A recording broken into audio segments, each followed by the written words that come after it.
In this lecture I want to talk about the concept of maladaptation, and I'm going to use an example from my hometown Melbourne in Australia to explain this point.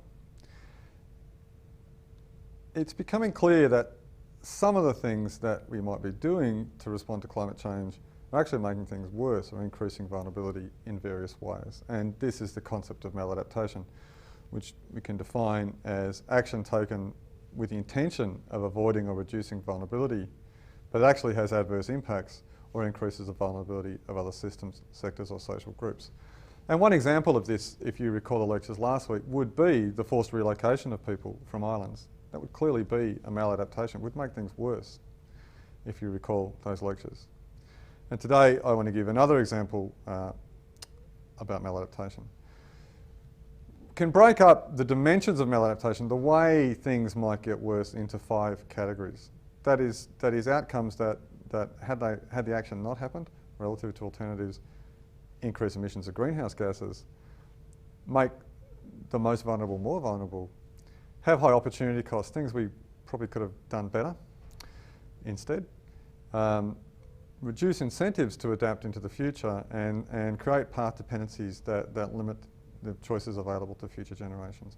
And I'll explain each of those 5 using this example. So in Melbourne we had, and in south-eastern Australia across the country, a very severe drought that lasted for 10 years. And by the end of that drought, in the latter half of the 1990s, rainfall was very, very low, and Melbourne's reservoirs were very low, critically low, 30% below the long-term average of those reservoirs. And certainly there was a lot of anxiety that the city would run out of water. And for the political leaders of today, decisions had to be made. Now, there were various responses to this. There were very effective public campaigns using nothing but moral suasion to get households to reduce their water consumption. There were restrictions on water use, so that households were not able to water their gardens or wash their cars, except very occasionally. The public education campaign was asking households to reduce their water use to below 150 litres per person per day, and that was relatively easily implemented. There was a system of rainwater tanks and rebates implemented that also had an effect. There were plans in place to recycle treated water to drinking standard, blend it back into reservoirs, and that was probably the most cost-effective option that would produce the most water for the city. But there was a political problem there, which is that in other places in Australia, asking people to drink recycled water has proved politically difficult, even if it's fairly standard in a place like Singapore. So none of these decisions were taken as an option to deal with Melbourne's drought and dwindling reservoirs. The drought actually broke at the end of 2010 and 2011, and rainfalls have since returned to average levels and water restrictions have been lifted.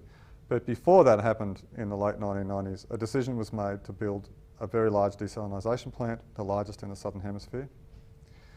And the Premier of the day said, climate change and record low rainfall demands a dramatic new approach to how we plan for Victoria's water needs. So this was a climate change adaptation policy to a large degree.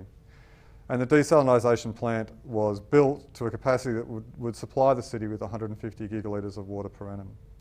There was also another project that was very controversial to take water from northern Victoria, pump it across the divide into Melbourne's catchments.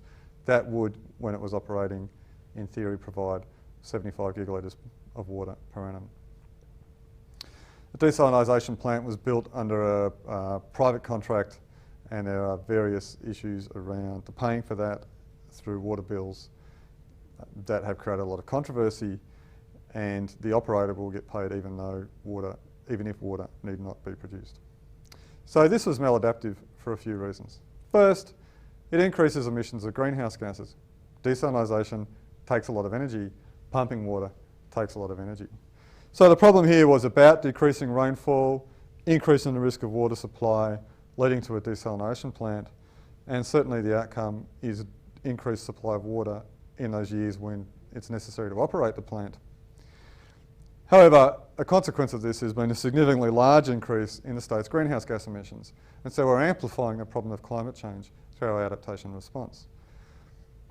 the classic example of maladaptation in this is air conditioning, that in order to cool houses, we run air conditioners that produce more emissions of greenhouse gases. So we're amplifying the problem in our response. And indeed, it certainly looks the case in terms of cooling of buildings and houses and our response to water scarcity in many countries, that adaptation will be more energy intensive. And that's a problem if we're trying to reduce our emissions of greenhouse gases. At the same time as we need cleaner forms of energy, we may be having to significantly increase our supply of energy. The second dimension of maladaptation is its response makes things more difficult for the more vulnerable. And so again, the desalination plant is likely to supply water when it is needed, but the cost of this is going to be very high in at least two ways. First, the plant is being built on sites that are significant to the local Indigenous community in the area in Wonthaggi. They're not happy about that. Secondly, the cost of this plant will be paid through higher water bills, significantly higher water bills, more than doubling over time. Now, some households can't afford to pay their existing water bill, and water as an input into water-intensive industries too in the city will rise as a cost of production. So those households who struggle to make ends meet and pay their basic bills are going to struggle even more as a consequence of this activity. And there's been a lot of protest about this. There's a question here about whether this was the best thing that we could have done with public money, well, effectively money that households are going to pay through their water bills. What else could have been done? What are the opportunity costs? And it's generally considered that the opportunity costs have been high. We're getting more water, but other things could have been done for cheaper and that would have supplied more water. Recycling wastewater, for example, rainwater harvesting, perhaps a bit more effort in the use of rainwater tanks. All could have been done instead for less money and provided more water. But politically difficult, decision had to be made, or was seen to be having to be made in a hurry. These things take a bit more time and a bit more planning, even if they're cheaper. So they weren't chosen.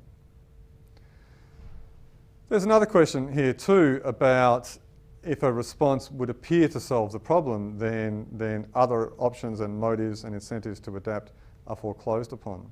And so we have here an increased water supply, but the issue about households conserving water, buying rainwater tanks, and so on, the impetus has somewhat reduced. If the solution to all our water problems is to supply more water, even if it's more expensive and a high cost of energy, and if households are effectively paying for that water anyway, then why would they conserve water?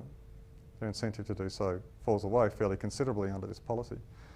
I should say, however, that in yesterday's newspaper, there was an article that showed that many households in Melbourne still continue to conserve water and their per capita water consumption is still low. So that's good news, though they're going to pay for more for water anyway. Finally, there's an issue about path dependency. Responses that lock in institutional pathways that are very difficult to change. We've sunk all this cost into a desalination plant. It's very unlikely then that there'll be any public investment or private investment in any other solution to water in Melbourne in the near future. So a lot of money, Australian $3 million at least, has been spent on this, and we won't be investing in recycling water and in other forms of responses now. And this is a typical problem about water planning in all capital cities in most developed countries. The solution is a very big pipe comes into the city and a very big pipe takes the water away again at the end. We're not thinking very creatively about alternative solutions, and this is another example. We've just built a bigger pipe to deal with the increasing variability because of climate change. So this example makes me think about this issue about following the money in adaptation. If adaptation involves one or more of reducing exposure, reducing sensitivity or increasing adaptive capacity, it seems to me these three options have different price tags associated with them. Reducing exposure is very expensive. It involves building things. Reducing sensitivity is less expensive, doesn't involve building quite so many things. We might think about reducing exposure as being moving a population, building a very big wall, or building a desalination plant. We might think about reducing sensitivity as thinking about gardening around households, a little bit of investment there. Changing the design of houses on the coast, for example, or better water recycling in the city. as opposed to improving adaptive capacity, which can be quite cheap. It's about better healthcare, better education, better policies and plans, long-term planning, thinking about how we're going to deal with the future and building up our skill sets and our economic capabilities to deal with that, are not necessarily very expensive. There are different time horizons too. Reducing exposure typically tends to be spending a lot of money doing something dramatic in a fairly short term. And it seems to me that perhaps as each of these kinds of activities has different cost structures, with them comes an increasing risk of maladaptation. That the things that we really would worry about as having very significant social or environmental outcomes in terms of adaptation, desalinisation plants, big engineering things, moving people, all cost a lot of money. People are going to get paid to implement these things, and they're going to get paid a lot of money to do so, to build these things or to manage these projects. But at the same time, the risks that they're going to have adverse impacts rise very markedly. Down to the bottom end, where improving primary healthcare, making better plans, better policies and legislation, factoring climate change into decision making, those kinds of things don't cost a lot of money. Nobody particularly gets paid, they take time, and there's not a lot of regret associated with them. So if you follow the money across this spectrum of adaptation actions, you might also be following an increased risk of maladaptation, but you will also be finding individuals and groups who are getting paid a lot of money around adaptation. And that might be why we're getting proposals and ideas like desalination plants. Somebody has a very serious interest in getting paid and in making sure that's the decision. Worth bearing in mind as we go forward into the future and think about how we're going to adapt to climate change. So not all adaptation solutions are equal. Some can create winners, people who get paid, people whose vulnerability is reduced. For the households in Melbourne who like to water their garden and wash their cars and who are very wealthy, a doubling of a water bill is no problem to them at all. But adaptation also creates losers. For people whose land the desalination plant is on, for the people who can't afford to pay their water bills, they're losing out of this adaptation response.